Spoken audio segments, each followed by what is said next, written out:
পিঙ্কি কিচেনে সবাইকে স্বাগত জানাই। আজকে আপনাদের সাথে একটা আচারের রেসিপি শেয়ার করছি। সেটা হলো আমের আচার। এখন আম তো আর পুরো কাঁচা নেই, হালকা পাকা ভাব ধরে এসেছে। আমি আটি সহকারে নিচ্ছি। আটিটা চুষে খেতে অনেকেই পছন্দ করে, তার জন্য আমি কড়াই গরম বসিয়ে কড়াইয়ের মধ্যে দিয়ে দিয়েছি সরষের তেল। রেসিপিটা দেখবেন কিভাবে তৈরি করি।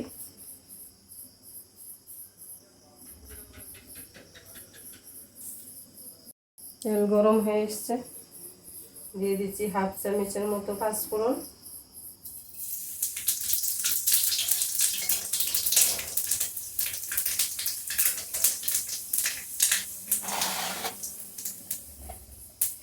তেলটার মধ্যে পুরো আমগুলি তুলে দিচ্ছি।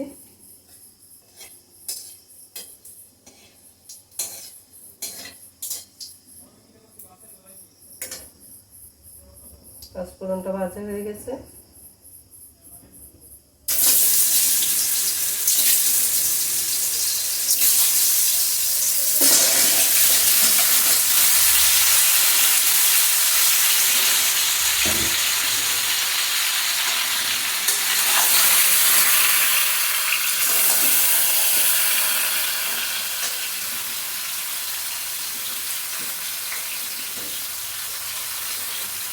দিয়ে দিচ্ছি অল্প পরিমাণ হলুদ,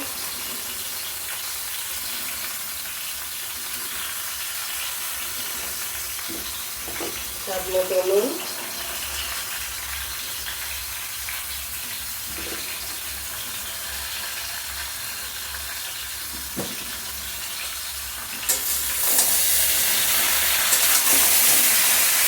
ভালো করে মিশিয়ে নিয়ে নুন হলুদটা দিয়ে আমটাকে একটু ভেজে দেবো।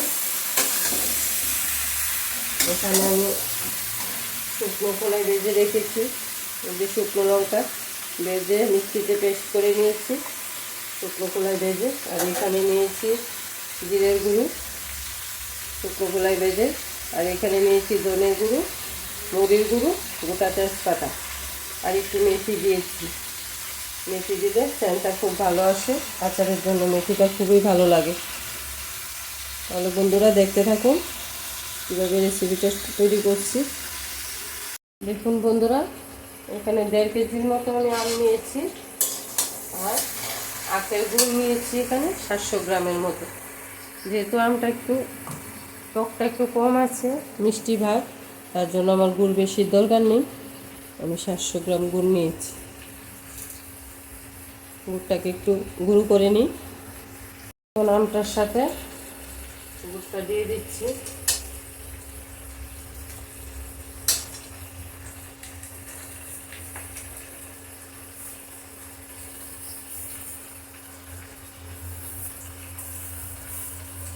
গুড়টা সহকারে কষাতে থাকলে গুড়টাও গলে যাবে, ভালো ভাব করে আসবে।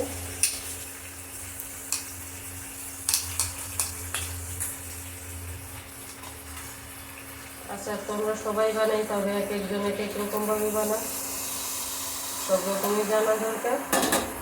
তার জন্য রেসিপিটা আপনাদের সাথে শেয়ার করছি। স্কিপ না করে পুরো ভিডিওটা দেখার অনুরোধ করছি। আমার পাশে থাকবেন, লাইক শেয়ার কমেন্ট করবেন, চ্যানেলটাকে প্লিজ সাবস্ক্রাইব করে দেবেন।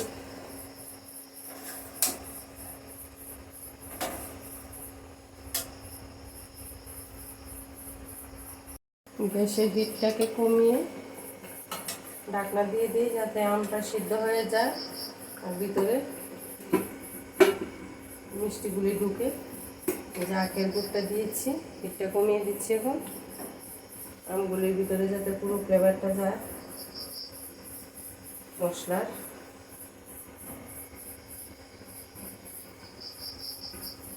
আঁচটা কমিয়ে দিলাম, আমটা সেদ্ধ হোক। দেখুন বন্ধুরা, একটু পর পর নাড়া দিয়ে দিতে হবে, যেহেতু গুড় দিয়ে দিয়েছি, নাহলে নিচে লেগে যেতে পারে। এই আটিটা খেতে যা টেস্ট লাগবে, আমরা তো সবাই আটি ফেলে দিই, আটি খেতে সবাই পছন্দ করে, চুষে চুষে খেতে যা মজা এটা।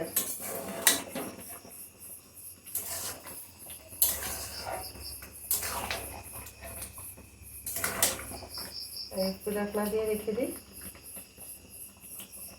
তারপর নামাবো।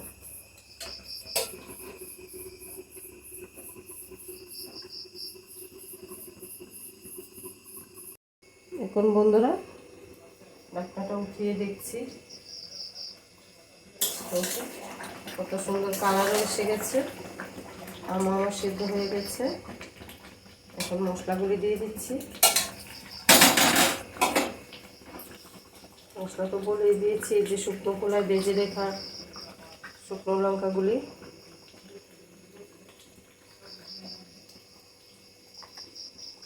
এখানে জিরের গুঁড়ো, ভাজা জিরের গুঁড়ো, এখানে তেজপাতা, মুড়ি, ধনে, মেথি একটু আছে, অল্প পরিমাণ মেথি দিয়েছি।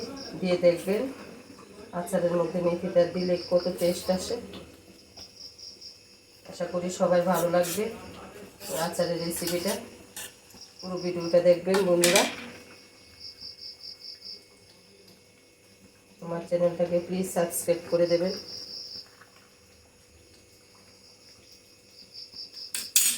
অতিরিক্ত ঝালও ভালো লাগে না আচার, টক ঝাল মিষ্টি হলে আচার খেতে খুব ভালো লাগে।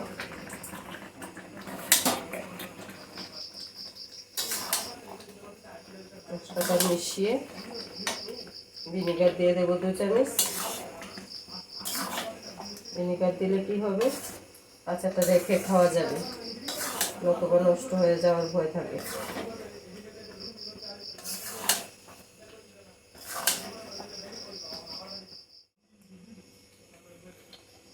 ভিনেগার দিয়ে দিই 2 চামচের মতো।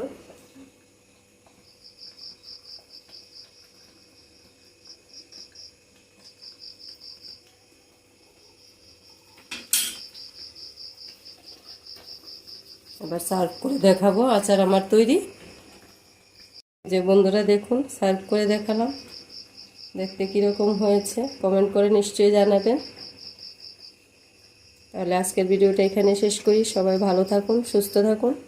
ধন্যবাদ সবাইকে আমার পাশে থাকার জন্য।